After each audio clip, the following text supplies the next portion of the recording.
আগের দিন nitrogen containing কম্পাউন্ডে aliphatic Nitro গ্রুপের প্রিপারেশন রিঅ্যাকশন প্রপার্টিগুলো বলেছিলাম। আজকের ক্লাসে অ্যারোমেটিক নাইট্রো গ্রুপের প্রিপারেশন রিঅ্যাকশন আর প্রপার্টি পড়াবার।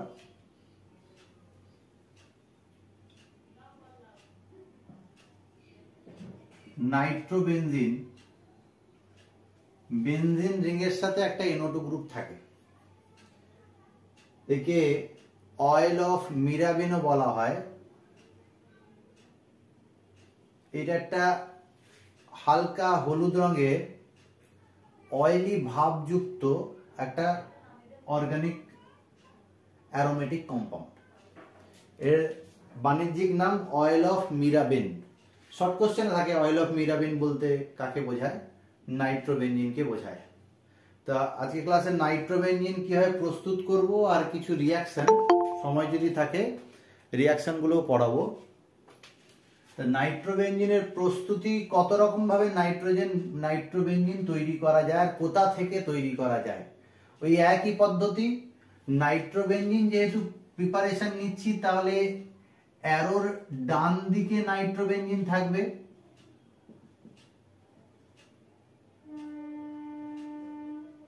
অ্যারোর ডান দিকে। এখানে আমি সংকেতটা লিখেছি নাইট্রোবেনজিনের সংকেত বোঝাবার জন্য। তার মানে আমার কোথা থেকে প্রস্তুত করব, কি দিলে কি শর্ততে নাইট্রোবেনজিন তৈরি হবে, এটা হচ্ছে নাইট্রোবেনজিন প্রস্তুতি। তবে আজকে নাইট্রোবেনজিন প্রস্তুতিটা একটু আলাদা রকম ভাবে করছি। সাপোজ হয় না নাইট্রোবেনজিন এইখানে আমি লিখেছি,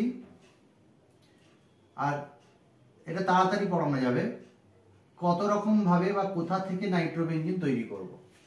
প্রথম যে প্রস্তুতিটা করছি সেটা বেনজিন থেকে করছি,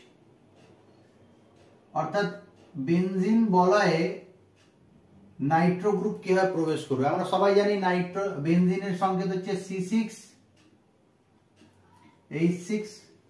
তাহলে এখান থেকে একটা হাইড্রোজেন বেরিয়ে যাবে আর NO2 গ্রুপ প্রবেশ করবে, তবে সেটাকে নাইট্রোবেনজিন আমরা বলবো।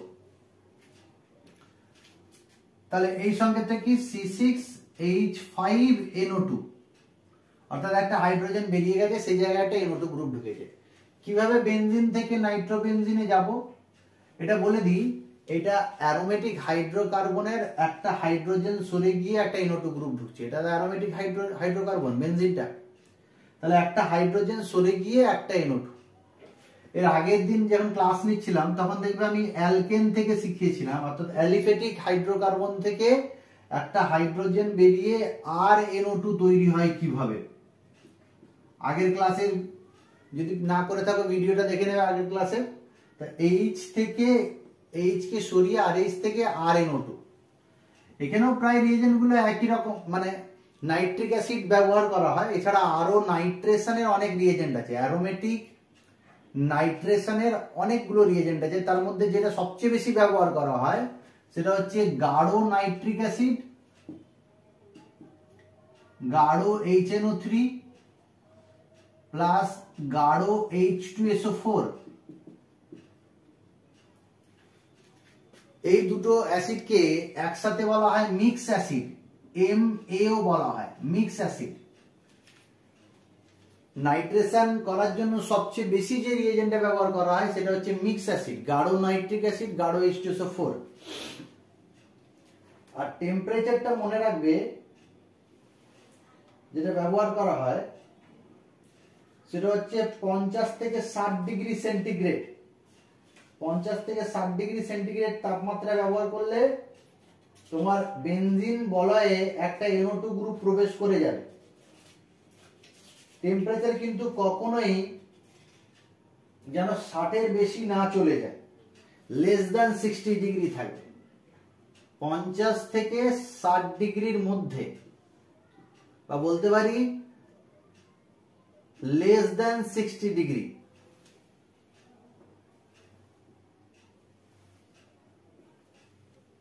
Less than 60 degree, less than equals to 60 degree, এটা তো নয় না। Less than equals to 60 degree বেশি হলে কি হবে, 60 ডিগ্রির বেশি হলে আরেকটা NO2 ঢুকে যাওয়ার চান্স আছে, বেনজিন থেকে আরেকটা NO2 গ্রুপ ঢুকে যেতে পারে। এছাড়া নাইট্রেশনে আর অনেকগুলো রিয়েজেন্ট আছে, বইতে দেখবে অনেকগুলো রিয়েজেন্টের মধ্যে আর একটা দুটো রিয়েজেন্ট বলছি তোমাকে যেটা নাইট্রেশনের জন্য ব্যবহার করে থাকি আমরা, সেটা ধুমায়মান নাইট্রিক অ্যাসিড গাঢ় H2SO4, ধুমায়মান নাইট্রিক অ্যাসিড ধুমায়মান H2SO4, অ্যাসিটিক অ্যানহাইড্রাইডের সাথে গাঢ় HNO3, অ্যাসিটিক অ্যানহাইড্রাইড গাঢ় HNO3। এছাড়া পারক্লোরেট, নাইট্রোনিয়াম পারক্লোরেট বলে একটা যৌগ ব্যবহার করতে পারি, নাইট্রোনিয়াম টেট্রাফ্লুরোবোরেট বলে একটা যৌগ ব্যবহার করতে পারি। এরকম অনেক ব্যবহার করতে পারি আমরা যৌগ, বইতে দেখে নেবে। তবে বিশেষ করে যেটা ব্যবহার করা আমি সেটা লিখে দিলাম, বেনজিন থেকে নাইট্রোবেনজিন। আচ্ছা, আরেকটা প্রস্তুতি আছে বেনজিন ডাইজোনিয়াম ক্লোরাইড থেকে, 2 নম্বর প্রস্তুতি। বইতে হয়তো 2 নম্বর এটা থাকবে না, অন্য কিছু আছে। আমি নিজের মতো করে তোমাকে প্রস্তুতিগুলো পড়াচ্ছি। প্রথমে আছে বেনজিন থেকে, এটা আছে বইতে। দ্বিতীয় নম্বরে এটা নেই, কিন্তু আমি এটা 2 নম্বরে লিখে দিচ্ছি, বেনজিন ডাইজোনিয়াম ক্লোরাইড বা বেনজিন ডাইজোনিয়াম সল্ট। আর এই রিঅ্যাকশনটা পরীক্ষায় দেয় বলে আমি ভি ইম্পর্টেন্ট বলে দিলাম। বেনজিন ডাইজোনিয়াম ক্লোরাইডের সংকেত এটা। ডাই অ্যাজো বলা হচ্ছে কেন, আগেও ক্লাসে বলেছি, দুটো নাইট্রোজেনকে বলা হয় অ্যাজো, দুটো নাইট্রোজেন আছে বলে ডাই অ্যাজো কথাটা উচ্চারণ হচ্ছে। বেনজিন ডাইজোনিয়াম ক্লোরাইড, একে তুমি যখন HBF4 দেবে, এক ধাপেও করা যায়, আমি 2 ধাপে দেখিয়ে দিচ্ছি, কারণ ABCD দিয়েও কোশ্চেনটা দেয়। এইটা দেওয়ার পর HBF4 দিয়ে A লিখে দেয়, তারপরে আবার একটা রিয়েজেন্ট দিয়ে B লিখে দেয়।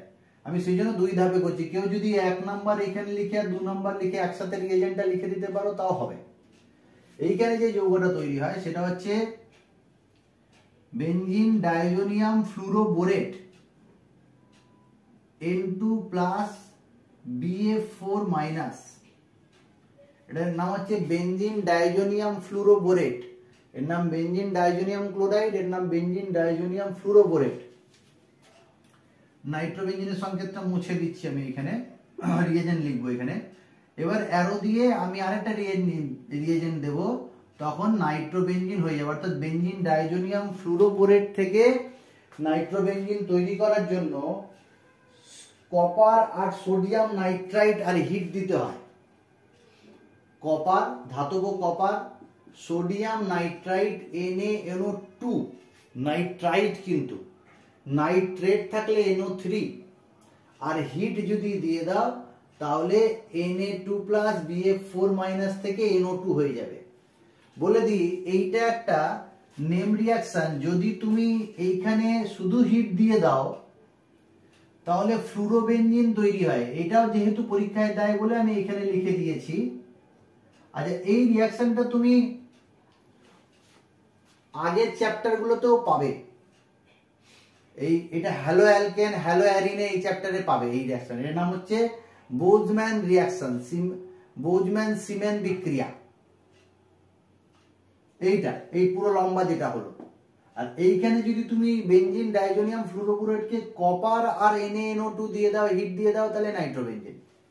আর বোলজম্যান সিমেন্ট বিক্রিয়া কোনটা, এই পুরো লম্বাটা যেখানে ফ্লুরোবেনজিন তৈরি হয়। তাহলে এটা এক্সট্রা একটা রিঅ্যাকশন এখানে দেখিয়ে দিলাম, যেটা হ্যালো অ্যারিনে অলরেডি আমরা পড়েছি, বা হ্যালো অ্যারিনে একটা ভিডিও ইউটিউবে পাবে তুমি আমার, সেখান থেকেও দেখে নিতে পারো। হ্যালো অ্যারিন হ্যালো অ্যালকেন চ্যাপ্টারটাও আছে। আচ্ছা, দুটো প্রিপারেশন হলো, 1 নাম্বার প্রিপারেশন বেনজিন থেকে, 2 number preparation benzene diazonium chloride থেকে। 3 নাম্বার প্রিপারেশন বলছি আমি, এটা ইম্পর্টেন্ট, স্টার দিচ্ছি আমি 3টে স্টার। অ্যানিলিন থেকে। অ্যানিলিন কাকে বলে আমরা জানি, বেনজিনের মাথায় NH2 গ্রুপ, অ্যানিলিন থেকে, যেটাকে অ্যারোমেটিক প্রাইমারি অ্যামিনো বলা হয়। বেনজিনের মাথায় NH2 গ্রুপ থাকলে তাকে বেনজিন অ্যামিন যেটা, সেটাকে অ্যানিলিন বলা হয়, ডাক নাম অ্যানিলিন। দেখো NH2 আছে আর এখানে আছে NO2, তাহলে তোমাদের সাধারণ বুদ্ধিতেই বোঝা যাচ্ছে যে NH2 হাইড্রোজেন দুটো সরিয়ে সেই জায়গায় O2 অক্সিজেন প্রবেশ করাবো, তার মানে এটা একটা জারণ বিক্রিয়া। জারণ বিক্রিয়া, এখানে যে বিশেষ রিয়েজেন্টটা ব্যবহার করা হয় জারণ করার জন্য সেটা হচ্ছে পার অ্যাসিড। যেমন ট্রাইফ্লুরো পার অ্যাসিটিক অ্যাসিড, 3টে অক্সিজেন থাকবে। হ্যাঁ, পার অ্যাসিডে কটা অক্সিজেন থাকে? 3টে। যদি বন্ড দিয়ে দেখাতে চাই তাহলে এরকম বন্ড গুলো হয়, সি ডাবল বন্ডেড ও থাকে আর দুটো অক্সিজেন পর পর থাকে পারঅক্সাইড বন্ধন, এটাকে পার অ্যাসিড বলে। যেমন পার বেঞ্জোইক অ্যাসিড, পার অ্যাসিটিক অ্যাসিড, পার ট্রাইফ্লুরো পার অ্যাসিটিক অ্যাসিড, এরকম অনেকগুলো পার অ্যাসিড আছে। এখান থেকে জাইমান অক্সিজেন বেরোয় পার অ্যাসিড থেকে, আর NH2 গ্রুপকে জারিত করে NO2 গ্রুপে নিয়ে যায়। আমরা যখন রিয়াকশন পড়বো তখন নাইট্রো থেকে অ্যানিলিন প্রস্তুতি, অর্থাৎ নাইট্রোবেনজিন থেকে অ্যানিলিনে কিভাবে যাব সেটা শিখে নেব। এখন অ্যানিলিন থেকে নাইট্রো গ্রুপে যাচ্ছি, একটু পরে আমরা বিক্রিয়া যখন পড়বো নাইট্রো গ্রুপে তখন এই বিক্রিয়াটা মনে রাখবে, 3টে স্টার দেওয়া বিক্রিয়া। এখন তো অ্যানিলিন থেকে কিভাবে নাইট্রোবেনজিনে আসতে হয় সেটা জেনে গেছি, কিভাবে নাইট্রোবেনজিন থেকে অ্যানিলিনে যাব সেটা শিখে নেবো একটু পরে।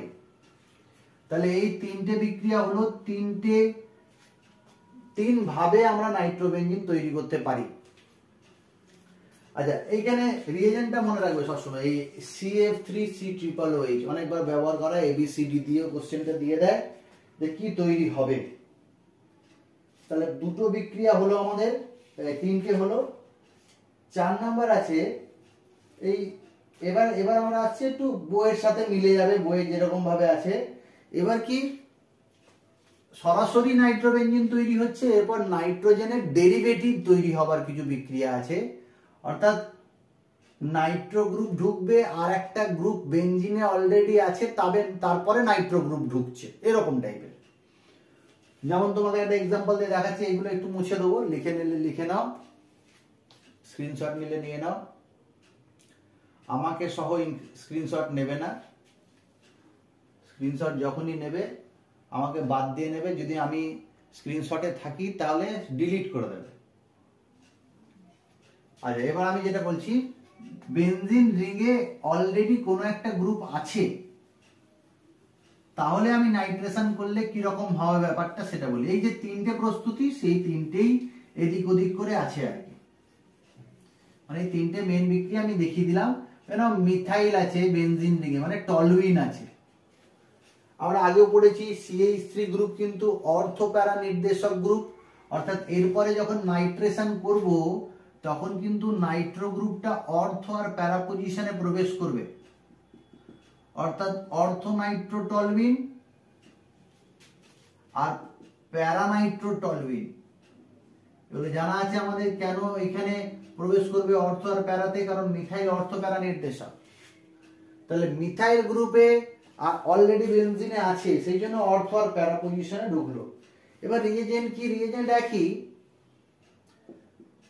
গাঢ় নাইট্রিক অ্যাসিড আর গাঢ় H2SO4 সালফিউরিক অ্যাসিড। তবে টেম্পারেচার আর 50-60 ডিগ্রি লাগে না, 25 ডিগ্রিতেই রিয়াকশন হয়ে যায়। মিথাইল গ্রুপ থাকার জন্য 25 ডিগ্রিতেই রিয়াকশন হয়ে যায়, দিয়ে এই অর্থ আর প্যারা তৈরি হয়, অর্থ নাইট্রোটলুইন প্যারা নাইট্রোটলুইন। তারপর আসলে কিছুই নয়, একই রিয়াকশন যেটা প্রথমে করেছিলাম মিক্স অ্যাসিড দিয়ে, শুধুমাত্র আলাদা কি এখানে মিথাইল গ্রুপ আছে। এরকম কোশ্চেন দেয় বলে এগুলোও করে নিচ্ছ, করে নাও বা নিজে থেকে করে নেবে, আমি বলে দিচ্ছি দু একটা। এইখানে কোনটা মুখ্য যৌগ হবে? এটা মুখ্য যৌগ তৈরি হবে আর এটা গৌণ তৈরি হবে। মনে রাখবে বেশিরভাগ বিক্রিয়ার ক্ষেত্রে অর্থগুলো হয় গৌণ আর প্যারাগুলো হয় মুখ্য, কারণ অর্থতে রিপালশন হয়। ওই মিথাইল গ্রুপ আছে, NO2 গ্রুপ পাশাপাশি আরেকটা গ্রুপ ঢুকতে গিয়ে রিপালশন হয়, সেই জন্য আরো অনেক ব্যাপার আছে, এখন মোটামুটি রিপালশনটা মনে রাখো। তাহলে এটা আছে। যদি ক্লোরিন থাকে, এখানে টলুইন না থেকে ক্লোরোবেনজিন আছে, ক্লোরোবেনজিন তাহলেও কি হবে, তাহলেও কিন্তু অর্থোক্লোরোনাইট্রোবেনজিন আর প্যারাক্লোরোনাইট্রোবেনজিন, কারণ সিএল গ্রুপটা ক্লোরো গ্রুপ ও অর্থ প্যারা নির্দেশক। রিয়েজেন্ট কি মিক্স অ্যাসিডই ব্যবহার করব, তবে টেম্পারেচার 100 ডিগ্রি সেন্টিগ্রেড ব্যবহার করব। তার মানে কি বোঝাতে চাইছি, মিথাইল গ্রুপের উপস্থিতিতে বেনজিন রিংয়ের সক্রিয়তা যতটা বাড়ে, ক্লোরিনের ক্ষেত্রে সক্রিয়তা তত বাড়ে না, বরং কমে যায়। দেখো এই তিনটে কোশ্চেন যদি দেখো, শুধু বেনজিন যখন ছিল তখন যখন নাইট্রেশন করছিলে 60 ডিগ্রি টেম্পারেচার লাগছিল, মিথাইল যখন এলো তখন 25 ডিগ্রিতেই রিয়াকশন হয়ে যাচ্ছে। তার মানে বেনজিন থেকে মিথাইল থাকার ফলে সক্রিয়তা বেনজিন রিংয়ের বেড়ে গেছে, বেনজিন রিংয়ের কি হয়েছে, সক্রিয়তা বৃদ্ধি পেয়েছে। এগুলো নিট জয়েন্টে এরকম টাইপের কোশ্চেন দেয়। আর ক্লোরিন আসার ফলে কি হয়েছে, সক্রিয়তা হ্রাস পেয়েছে, সক্রিয়তা হ্রাস পেয়ে গেছে, কারণ বেনজিনের 60 ডিগ্রিতেই রিয়াকশন হচ্ছিল, এখানে আবার 100 ডিগ্রি লাগছে। তার মানে ক্লোরিন বেনজিন রিংয়ের সক্রিয়তা হ্রাস করে। ক্লাস 11-এ চলে যাবে, হাইড্রোকার্বন চ্যাপ্টারে আছে, দেখবে সক্রিয়তা বৃদ্ধিকারী গ্রুপ, সক্রিয়তা হ্রাসকারী গ্রুপ, এইগুলোর মধ্যে এটা সক্রিয় মৃদু সক্রিয়তা হ্রাসকারী গ্রুপ। তাহলে এটা একটু কম্পেয়ার করে নিচ্ছেন, জয়েন্ট নিটের জন্যই প্রয়োজন হয়। আবার একটা গ্রুপ আছে NHCO, যদি এটা থাকে, এটা মুছছি না, এখানেই লিখে দিচ্ছি, যদি এরকম থাকে NHCOCH3, যেটাকে আমরা বলি অ্যাসিটিনিলাইড, এই যৌগটার নাম হচ্ছে অ্যাসিটিনিলাইড, ঠিক আছে। এও কি করে, বেনজিন রিংয়ের সক্রিয়তা বাড়িয়ে দেয়, বেনজিন রিংয়ের সক্রিয়তা বাড়িয়ে দেয়। আর এটাও অর্থ প্যারা নির্দেশক, এটা 10 ডিগ্রি সেন্টিগ্রেডেই রিয়াকশন হয়ে যায়, 10 ডিগ্রি সেন্টিগ্রেডেই। আর এখানেও অর্থ আর প্যারা নাইট্রো কম্পাউন্ড তৈরি হয়। তবে একটা জিনিস ভালো, এটা জেনে রাখো যে এইখানে যে প্যারা যৌগটা হয় অনেক বেশি তৈরি হয়। মেজর প্রোডাক্ট তো আছেই, মেজর প্রোডাক্ট হওয়ার সাথে সাথে বাকি ক্ষেত্রে যেটা মেজর প্রোডাক্ট ছিল যে পরিমাণে তৈরি হয় তার থেকে অনেক বেশি তৈরি হয়। এটা প্রায় 90%, প্যারা প্রোডাক্টটা প্রায় 90% তৈরি হয়, এটা 10%-এর মতো তৈরি হয়। কারণ দেখো এই গ্রুপটা অনেক বড় গ্রুপ, মিথাইল আর ক্লোরিনের তুলনায় NHCOCH3 গ্রুপটা এত বড় গ্রুপ যে অর্থটা হতেই চায় না, বা অর্থ খুব সামান্য পরিমাণে অর্থ আইসোমারটা পাওয়া যায়, প্যারাটাই বেশি পাওয়া যায়, ঠিক আছে। আচ্ছা, আরেকটা কোশ্চেন দেয়, এটাও ইম্পর্টেন্ট বলে লিখবে, ভি ইম্পর্টেন্ট বলে। টলুইনে আমি নাইট্রেশন করছি, একাধিক নাইট্রো গ্রুপ প্রবেশ করাবো, অর্থাৎ শুধু একটা করে নাইট্রো গ্রুপ প্রবেশ করবে না, 2 বা 3টে নাইট্রো গ্রুপ প্রবেশ করাবো। আর এটা রূপান্তর করতে দেয় টলুইন থেকে, আমার টার্গেট হচ্ছে এই যৌগটা ট্রাইনাইট্রোটলুইন 2,4,6, ট্রাইনাইট্রোটলুইন, একে বলা হয় TNT, ট্রাইনাইট্রোটলুইন 2,4,6 ট্রাইনাইট্রোটলুইন, শর্টকাটে TNT। 2 পজিশনে, 4 পজিশনে, 6 পজিশনে 3টে নাইট্রো গ্রুপ ঢুকেছে। তাহলে এত সহজে কিন্তু ঢুকবে না। একটা নাইট্রো গ্রুপ তো প্রবেশ করিয়েছিলাম, তখন আমাদের লেগেছিল গাঢ় অ্যাসিড, গাঢ় নাইট্রিক অ্যাসিড, গাঢ় সালফিউরিক অ্যাসিড, আর 25 ডিগ্রি সেন্টিগ্রেড। কিন্তু যেহেতু আমি একাধিক নাইট্রো গ্রুপ ঢোকাচ্ছি, আর মনে রাখবে নাইট্রো গ্রুপ কিন্তু বেনজিন রিংয়ের সক্রিয়তা হ্রাস করে দেয়, অনেক বেশি হ্রাস করে। অর্থাৎ একটা নাইট্রো গ্রুপ ঢুকে যাওয়ার পর আবার যদি নাইট্রেশন করতে চাও তাহলে সেটা সহজে প্রবেশ করবে না। যেমন ক্লোরিন থাকলে, ক্লোরিনের উপস্থিতিতে নাইট্রো গ্রুপ ঢুকলে 100 ডিগ্রি সেন্টিগ্রেড লাগে, এখানে নাইট্রো গ্রুপ ঢুকে গেলে তখন কিন্তু গাঢ় নাইট্রিক অ্যাসিডে কাজ হয় না, ধূমায়মান নাইট্রিক অ্যাসিড ব্যবহার করতে হয়। ধূমায়মান নাইট্রিক অ্যাসিড আগে আলোচনা করেছি, যেখানে বোতল খোলার সাথে সাথে সালফার ট্রাই অক্সাইডের বাষ্প বেরোবে, সেগুলোকে ধূমায়মান বলা হয় সালফিউরিক অ্যাসিড।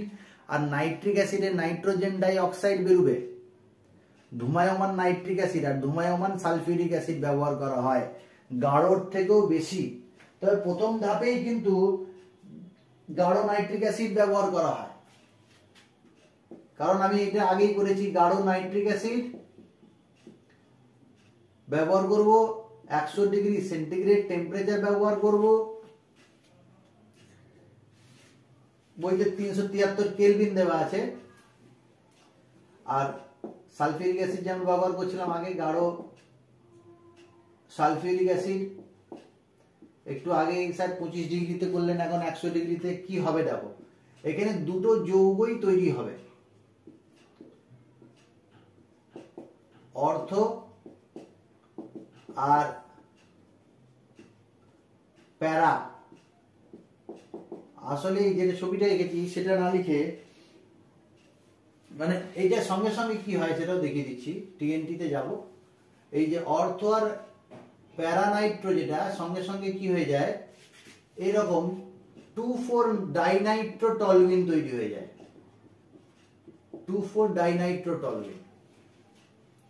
অর্থাৎ যেহেতু 100 ডিগ্রি টেম্পারেচার দিয়েছি, তাহলে একটা যৌগই পরিণত হয়ে যায়, অর্থাৎ অর্থতে প্যারাতে চলে আসে আর প্যারাটাতে অর্থতে চলে আসে, দিয়ে এইটা তৈরি হয়ে যায় 2,4 ডাইনাইট্রোটলুইন।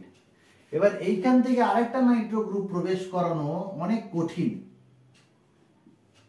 কারণ বেনজিন রিংয়ে দুটো NO2 গ্রুপ অলরেডি প্রবেশ করে আছে,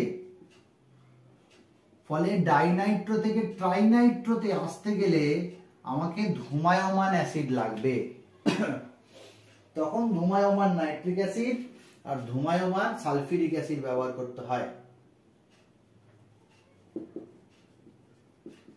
নাইট্রিক অ্যাসিড আর ধুমায়মান সালফিউরিক অ্যাসিড দীর্ঘক্ষণ যদি রিঅ্যাকশন ঘটানো হয়, তবে আরেকটা নাইট্রো গ্রুপ ঢুকবে, তৈরি হবে টিএনটি।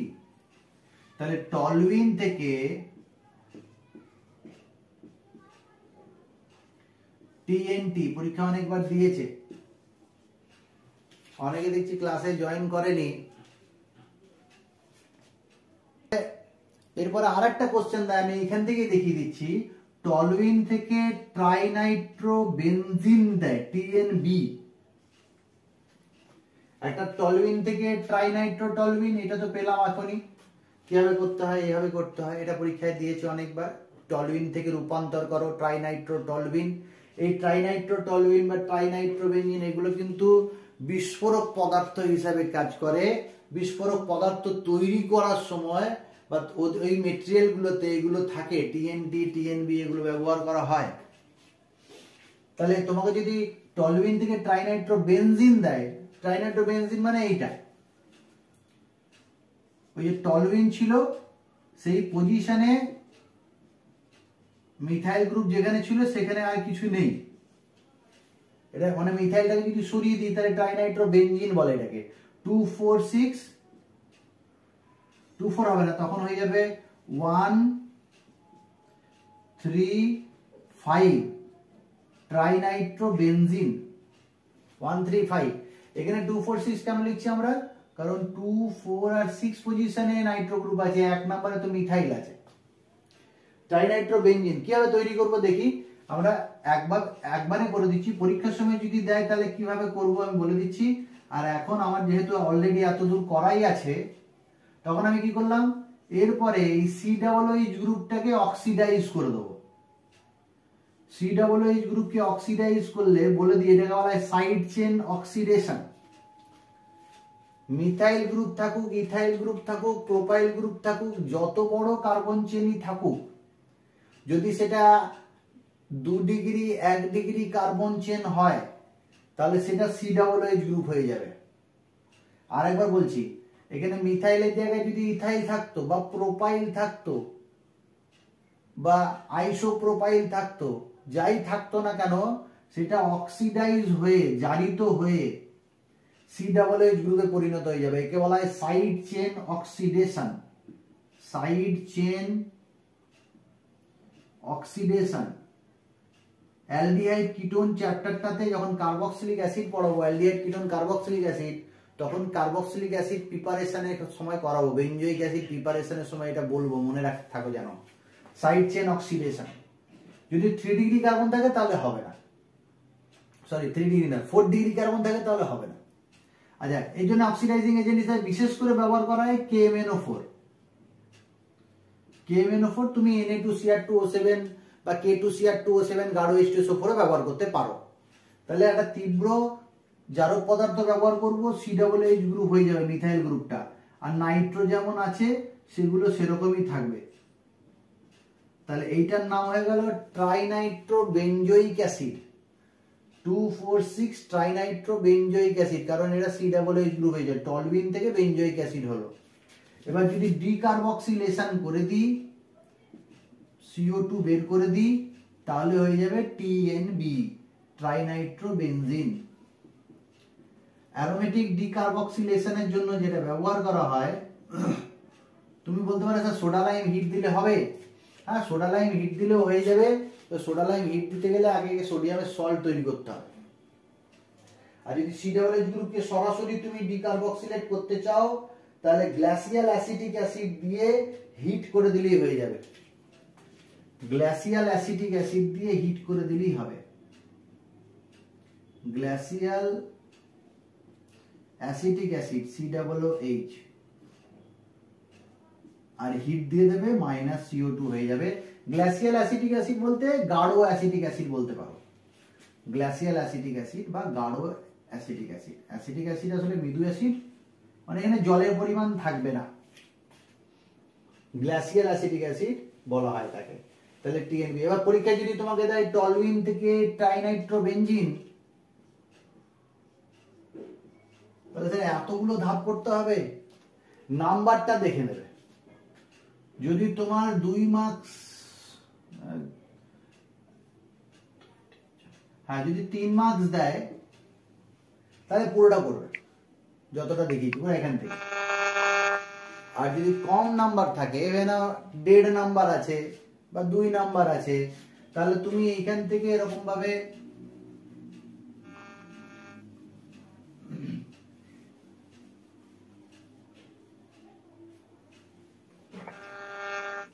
একবারে এখানে লিখে দেবে নাইট্রেশন।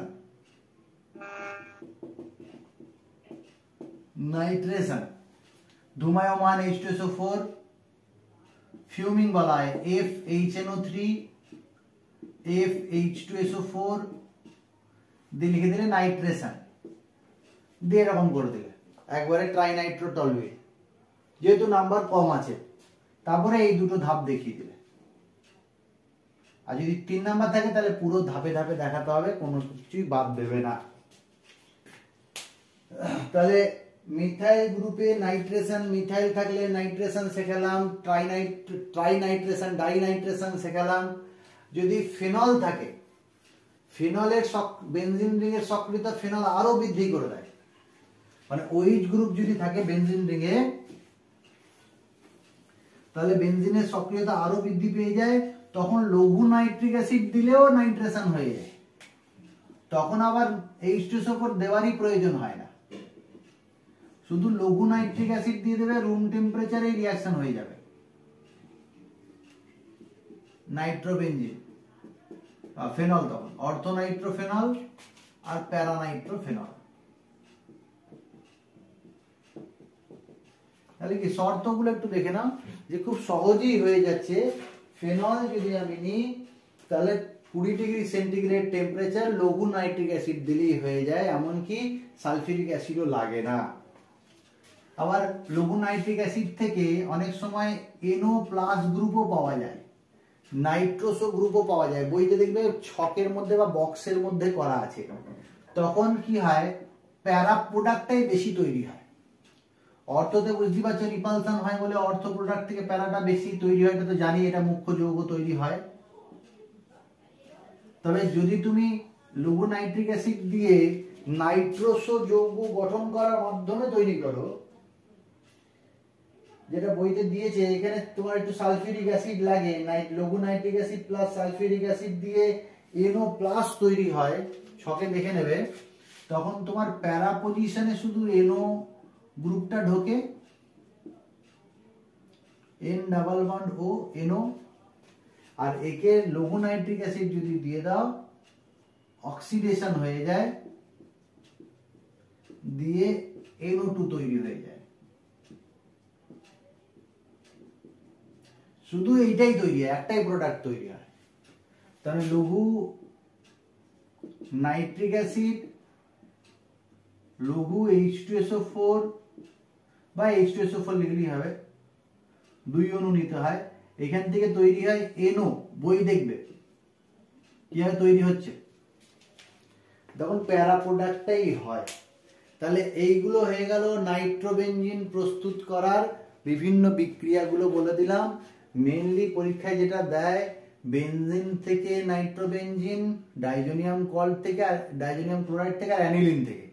আর রূপান্তর দিলে টলুইন থেকে দেয়, অনেকবার দিয়েছে টলুইন থেকে ট্রাইনাইট্রোটলুইন বা ট্রাইনাইট্রোবেনজিন। আর এই নিচের একটা রিঅ্যাকশন, এটা দেখে রাখবে, অনেক সময় শুধু মেজর প্রোডাক্ট এটা চাইছে, তখন এইটা দিয়ে যাবে, লঘু নাইট্রিক অ্যাসিড দিয়ে লিখে দিলেও হবে। তাহলে এটা হয়ে গেল নাইট্রোজেন প্রস্তুতির বিভিন্ন বিক্রিয়া। আর ভৌত ধর্মটা একটু বলে দিই, নাইট্রোবেনজিনকে অয়েল অফ মিরাবিন বলা হয়, একটু আগেই বললাম। অয়েল অফ মিরাবিন কেন বলা হয়? ওই তৈলাক্ত হলুদ রঙের একটা যৌগ, সেই জন্য একে অয়েল অফ মিরাবিন বলা হয়। হলুদ বর্ণের তৈলাক্ত তরল, যার কোনো মানে হবে নিশ্চয়ই অয়েল অফ মিরাবিন। আর এর বয়লিং পয়েন্ট অনেক বেশি হয়, কারণ এখানে নাইট্রোবেনজিনের পোলারিটি অনেক বেশি হয়। নাইট্রো গ্রুপের ইলেকট্রন উইথড্রয়িং ক্যাপাসিটি আছে, ও কি করে ইলেকট্রনটা নিজের দিকে টেনে নেয় -I আর -R ইফেক্ট থাকার জন্য। তাহলে বেনজিন রিং এর প্লাস চার্জ থাকে, এখানে মাইনাস চার্জ থাকে, ডেল্টা প্লাস ডেল্টা মাইনাস, ফলে পোলারিটি অনেক বেশি হয়, পোলারিটি হাই হয়, হাইলি পোলার। ফলে কি হয়, একটা নাইট্রোবেনজিন আর একটা নাইট্রোবেনজিনের মধ্যে ভালো যুক্ত হয়ে হয়ে অ্যাট্রাকশন বেশি হওয়ার জন্য বয়লিং পয়েন্ট বেশি হয়।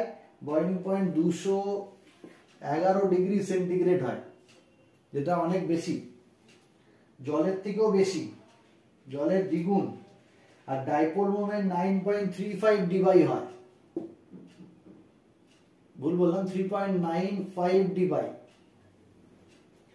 3.95 ডিবাই, ধ্রুবীয়তা অনেক বেশি হয়। সেই জন্য এদের ডাইপোল মোমেন্ট বেশি হওয়ার জন্য বয়লিং পয়েন্ট অনেক বেশি হয়। আর নাইট্রোবেনজিন তুমি জানো, যেহেতু নাইট্রোবেনজিন পোলারিটি আছে, তাই জলেও সামান্য দ্রবীভূত হবে, পোলারিটি থাকার জন্য। আবার হাইড্রোজেন বন্ডিং করবে জলের সাথে, সেই জন্য। তবে বেনজিন রিংয়ে একটা নন পোলার ভাব আছে, কিন্তু যৌগটা ওভারঅল পোলার বলে জলে দ্রবীভূত হয়ে যায়, অর্গানিক কম্পাউন্ডেও দ্রবীভূত হয়ে যাবে। অ্যারোমেটিক যৌগ অর্গানিক যৌগ বলে জলেও দ্রবীভূত হয় পোলারিটির জন্য, আর অর্গানিক সলভেন্টও দ্রবীভূত হয়। তাহলে এই ভিডিওতে তোমার শুধুমাত্র প্রস্তুতিগুলো বলছি, নেক্সট ভিডিওতে আমি একটা ভিডিও আলাদা করে দিচ্ছি, সেখানে রিঅ্যাকশনগুলো করব।